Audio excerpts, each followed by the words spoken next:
Έχουν αναφερθεί κάποιοι Άγιοι άνθρωποι πάνω σε αυτό το μεγάλο γεγονός της απελευθέρωσης της Κωνσταντινούπολης από τον Ισλαμικό ζυγό. Αυτό είναι γεγονός όμως, θα γίνει σίγουρα και μάλιστα από ό,τι φαίνεται άμεσα, όχι σε απότερο μέλλον, αλλά τώρα. Το καζάνι επάνω βράζει Ρωσίας-Ουκρανίας η εμπόλεμη κατάσταση, η οποία λοιπόν κατάσταση αυτή πράγματι βλέπουμε να διωγγώνεται. Πράγματι το ΝΑΤΟ αποφάσισε την μεταφορά σε πρώτη δόση 300.000 μαχητών για Ουκρανία. Σε λίγες μέρες αποφασίστηκε για 500.000 και το έχουν φτάσει στις 700.000, ότι είναι έτοιμο όλο αυτό το στράτευμα να μετακινηθεί, να μετακυληθεί προς Ουκρανία. Και μάλιστα έχουν βγάλει απόφαση επίσημη ότι εδώ ένας από τους δρόμους θα είναι η Ελλάδα και εδώ λοιπόν θα κατεβάσουν το στρατό αυτό Πύλο, Πάτρα, που σημαίνει Ιωνία Οδό, που θα φτάσει η Εγνατία για να προχωρήσει Αλεξανδρούπολη, και το άλλο θα είναι στην Ιγουμενίτσα, η οποία κατευθείαν Εγνατία. Πόσο στρατός είχαν πει ότι θα πάει η Κωνσταντινούπολη? Περίπου 1,5 εκατομμύριο. Οπότε λοιπόν αμέσως έχουμε τώρα τα προεόρτια που είναι γρήγορα. Αυτό το είχαν αμφισβητήσει πάρα πολύ. Ότι ξέρεις δεν θα γίνει, δεν θα κατέβει στρατός, δεν θα... Να το ορίστε. Ορίστε. Που τα λέγανε οι ψεκασμένοι. Πάντα αυτή η ηρωνία των τρελών, ας πούμε, που λένε σενάρια. Έρχονται τα γεγονότα. Τώρα δεν γίνεται για άλλη στιγμή χρονική. Η Ρωσία έχει δυσκολευτεί πάρα πολύ με το θέμα της Τουρκίας, γιατί τους έχουν κλείσει τον εναέριο χώρο για Συρία. Στη Συρία υπάρχει μια μεγάλη βάση δική τους, των Ρώσων, και δύο βοηθητικές μικρότερες. Πώς θα γίνει ανεφοδιασμός εφόσον τους έχουν κλείσει τον εναέριο χώρο? Πώς θα γίνει ο ανεφοδιασμός που τους κλείνουν την διάβαση και μετακίνηση μέσω του Βοσπόρου, Δαρδανελίων, Ελισπόντου? Πώς θα πάνε εκεί? Οπότε λοιπόν κάποια στιγμή θα τους φέρουν στο απροχώρητο και θα πέσουν να τους διαλύσουν. Όπως είχε πει και ο Άγιος Παΐσιος, σε μία εβδομάδα οι Ρώσοι θα κατέβουν κάτω, κοντά στα Ιεροσόλυμα θα φτάσουν. Γιατί η Συρία είναι κοντά στα Ιεροσόλυμα. Αυτό εννοούσε. Είναι τώρα τα γεγονότα. Τώρα έχουν δυσκολεύσει τους Ρώσους, όχι μόνο οι Τούρκοι αλλά και οι άλλοι. Ο πόλεμος αυτός δεν σταματάει με τίποτα. Θα ξεχυλώσει αριστερά, όπως βλέπουμε το χάρτη, στην Ευρώπη. Φιλανδία για παράδειγμα θα καταστραφεί με πυρηνικά, το είχε πει και ο Ιωσήφ ο Βατοπεδινός. Θα γίνει στάχτη από τα πυρηνικά των Ρώσων. Λοιπόν, οι Ρώσοι ήδη έχουν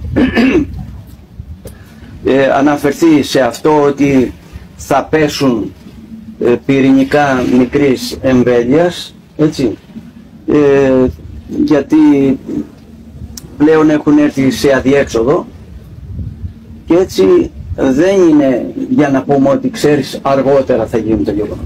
Τώρα, ήδη έχουν στείλει οι Γάλλοι, έχουν στείλει οπλισμό οι πάντες πάντως, έτσι, όλοι τους έχουν στείλει οπλισμό και πυρομαχικά, ξέρω εγώ τι, πυράβλους, πράγματα, λοιπόν, και η Αμερική σαν ΝΑΤΟ, εντάξει, αλλά και οι άλλες χώρες, έτσι, Αγγλία, Γαλλία, Γερμανία, κυρίως αυτές με την Αμερική. Λοιπόν, πλησιάζουν τα γεγονότα. Γρήγορα, ευτυχώς βέβαια, γιατί δεν πάει άλλο. Και εδώ η αποστασία έχει φτάσει στο απόγειο, δεν πάει άλλο, οικονομικά δεν πάει άλλο, όπως και να το πάρεις δηλαδή, έτσι, σφαιρικά το γεγονός δεν έχει για άλλη χρονική απόσταση κλπ. Η Αλεξανδρούπολης οπωσδήποτε θα πάθει πανολεθρία, γιατί είναι κόμβος διακίνησης, έτσι. Πριν που είπα ότι Πύλο, Πάτρα, Ιγουμενίτσα, είπε το ΝΑΤΟ το ίδιο, όχι η Πειραιά. Για ποιο λόγο? Γιατί εκεί είναι η Κόσκο, που είναι κινεζικών συμφερόντων, για να μην μεταφέρουν πληροφορίες τι κατεβάσανε κλπ. Έτσι. Γι' αυτό στις άλλες 3 πόλεις που είπαμε, επίσημες ανακοινώσεις του ΝΑΤΟ, άμεσα, γρήγορα, φαίνονται εκ των πραγμάτων. Δεν σταματάει ο πόλεμος, αυτός ξεχυλώνει. Δεν είπε ο Άγιος Κοσμάς ο Τολός, θα κατέβουν οι Ρώσοι κάτω? Πότε θα κατέβουν? Αργότερα? Τώρα που τους δυσκολεύουν. Από πάσης πλευράς.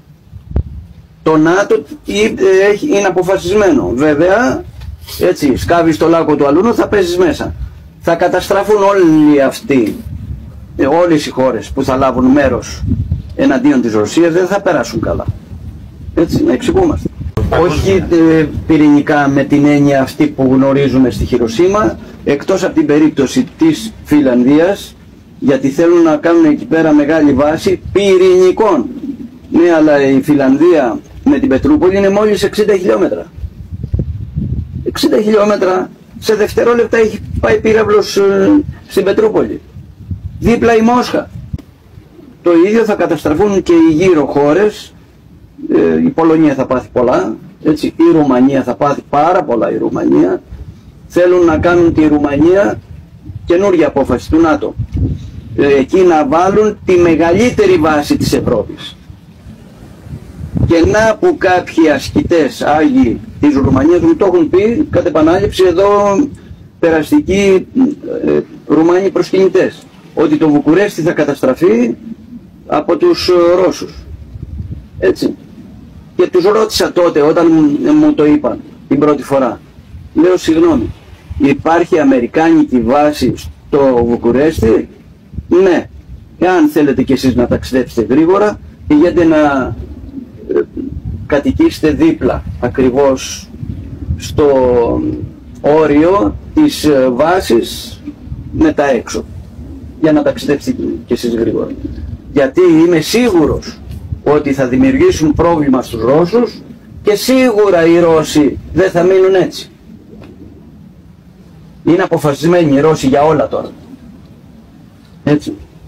Και τα ταξίδια αυτά που έκανε ο Πούτιν, Κίνα, Βόρεια Κορέα, τώρα συνέπραξε και στο Βιετνάμ. Και το Βιετνάμ είναι εναντίον του ΝΑΤΟ, έτσι, οπότε συνασπίζονται. Τι λέει η Αποκάλυψη?